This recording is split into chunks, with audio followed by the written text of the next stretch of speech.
Science की book है, पहला चैप्टर है, नाम है पादपों में पोषण। ठीक है। कक्षा 6 में हम लोग ये पढ़ चुके हैं कि एक शरीर को जो भोजन की आवश्यकता होती है, उस भोजन में जो तत्व होते हैं वो कार्बोहाइड्रेट, प्रोटीन, वसा, विटामिन और खनिज होते हैं। ठीक है। इन खनिजों की आवश्यकता शरीर के पोषण के लिए आवश्यक होते हैं। ठीक है। और ये जो तत्व होते हैं, इन तत्वों को पोषक तत्व कहते हैं। पादप जो होते हैं वो अपना भोजन स्वयं बना सकते हैं, लेकिन मानव सहित कोई भी प्राणी अपना भोजन स्वयं नहीं बना सकता है। वे पादपों अर्थात पौधों अथवा पौधों का आहार ग्रहण करने वाले जंतुओं से ही अपना भोजन प्राप्त करते हैं। अतः मानव तथा अन्य प्राणी प्रत्यक्ष अथवा परोक्ष रूप से पादपों पर ही निर्भर करते हैं। केवल पादप ही ऐसे जीव हैं जो जल, कार्बन डाइऑक्साइड एवं खनिज की सहायता से अपना भोजन बना सकते हैं। ये सभी पदार्थ उनके परिवेश में उपलब्ध होते हैं। जो पोषक पदार्थ सजीवों की शारीरिक संरचना, वृद्धि तथा क्षतिग्रस्त भागों के रखरखाव के लिए समर्थ बनाते हैं तथा विभिन्न जैव प्रक्रमों के लिए आवश्यक ऊर्जा भी प्रदान करते हैं। सजीवों द्वारा भोजन ग्रहण करने एवं इसकी उपयोग की विधि को पोषण कहते हैं। पोषण की वह विधि जिसमें जीव अपना भोजन स्वयं संश्लेषित करता है अथवा बनाता है, स्वपोषी कहलाती है। जंतु एवं अधिकतर अन्य जीव पादपों द्वारा संश्लेषित भोजन ग्रहण करते हैं, इसलिए इन्हें विषमपोषी कहते हैं। पौधों में भोजन प्रकाश संश्लेषण की क्रिया के द्वारा बनता है। ठीक है, ये हम पढ़ते हैं। पत्तियां पादप की खाद्य फैक्ट्रियां होती हैं, अतः सभी कच्चे पदार्थ पत्तियों तक पहुंचाने चाहिए। मृदा में उपस्थित जल एवं खनिज जड़ मूल द्वारा अवशोषित किए जाते हैं तथा तने के माध्यम से पत्तियों तक पहुंचाए जाते हैं। पत्ती की सतह पर उपस्थित सूक्ष्म रंध्र, रंध्र का मतलब छोटे छोटे स्पेस होता है, छोटी छोटी खाली जगह होती है, जिसके द्वारा वायु में उपस्थित कार्बन डाइऑक्साइड प्रवेश करती है।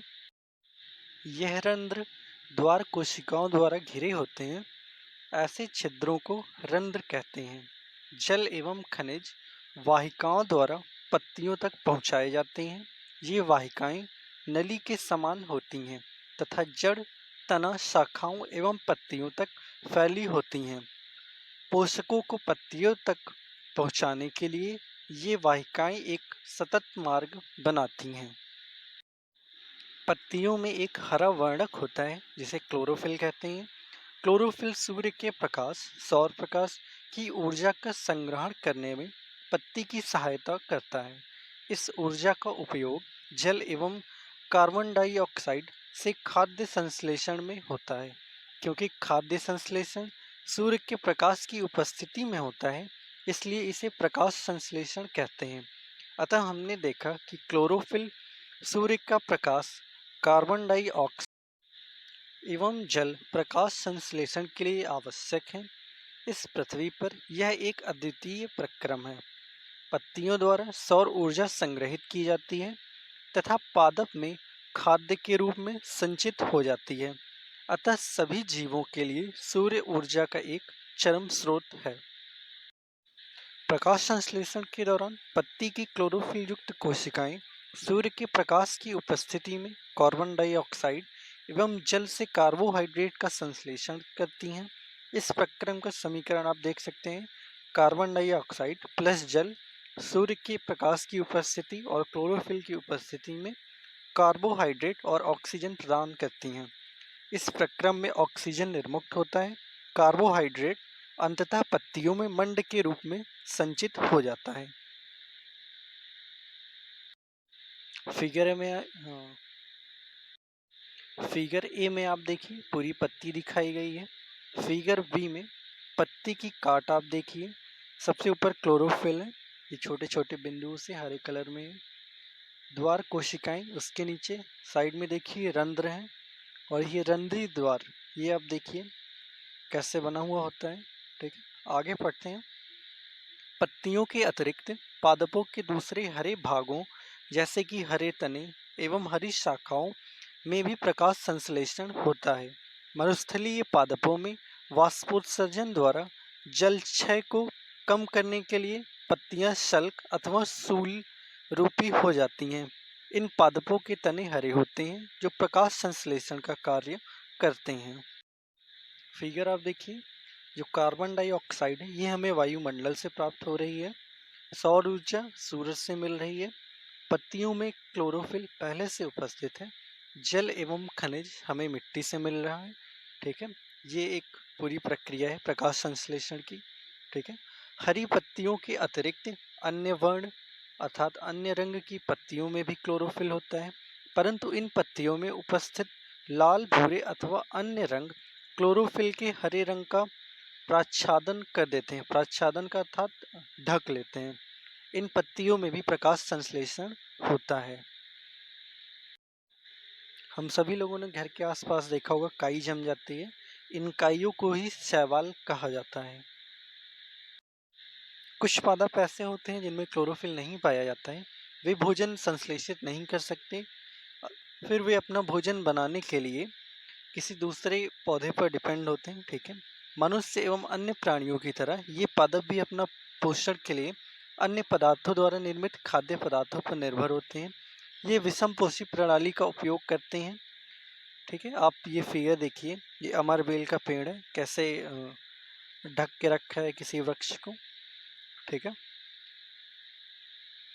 आप इस फिगर में आप देख सकते हैं कि इस वृक्ष के तने एवं शाखाओं से लिपटी रस्सी नुमा ये जो पीले रंग की संरचना दिखाई देती है, ये अमर बेल का पौधा है। इसमें क्लोरोफिल नहीं पाया जाता। ये अपना भोजन उस पादप से प्राप्त करता है जिस पर ये आच्छादित होता है अर्थात ढका हुआ होता है। ठीक है, इस प्रकार के पादपों को परपोषी कहते हैं, क्योंकि अमर बेल जैसे पादप परपोषियों का अमूल्य पोषकों से वंचित करते हैं, इसलिए इन्हें परजीवी भी कहा जाता है। परजीवी अर्थात जो दूसरे का शोषण करते हो, कुछ उस प्रकार से।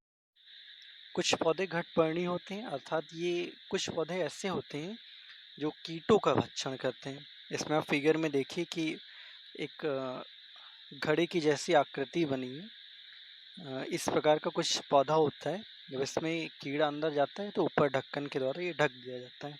ठीक है, पौधा इसे ढक देता है और फिर इसका पूरा रस निकाल लेता है, चूस लेता है। इस चैप्टर की समरी देखते हैं। सभी जीवों को खाद्य की आवश्यकता होती है, जिसका उपयोग वे अपनी वृद्धि एवं शरीर के रख रखाव के लिए तथा आवश्यक ऊर्जा की प्राप्ति के लिए करते हैं। हरे पादप प्रकाश संश्लेषण प्रक्रम द्वारा अपना खाद्य स्वयं संश्लेषित करते हैं।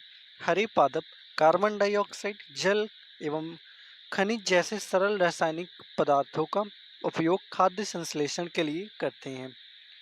प्रकाश संश्लेषण के लिए क्लोरोफिल एवं सूर्य का प्रकाश अनिवार्य रूप से आवश्यक है। कार्बोहाइड्रेट जैसे जटिल रासायनिक पदार्थ प्रकाश संश्लेषण के उत्पाद हैं। प्रकाश संश्लेषण के प्रक्रम में क्लोरोफिल की सहायता से पत्तियों द्वारा सौर ऊर्जा का संचयन किया जाता है। प्रकाश संश्लेषण में ऑक्सीजन उत्पादित होती है। इस ऑक्सीजन का उपयोग सभी जीवों द्वारा उनकी उत्तरजीविता के लिए किया जाता है। कवक अपना पोषण मृत एवं अपघटित जैव पदार्थों से प्राप्त करते हैं, वे मृतजीवी कहलाते हैं। अमरबेल जैसे पादप परजीवी हैं, वे परपोषी पादपों से अपना भोजन प्राप्त करते हैं। कुछ पादप एवं अन्य सभी जीव अपने पोषण हेतु दूसरे जीवों पर निर्भर होते हैं, अतः वे विषमपोषी कहलाते हैं।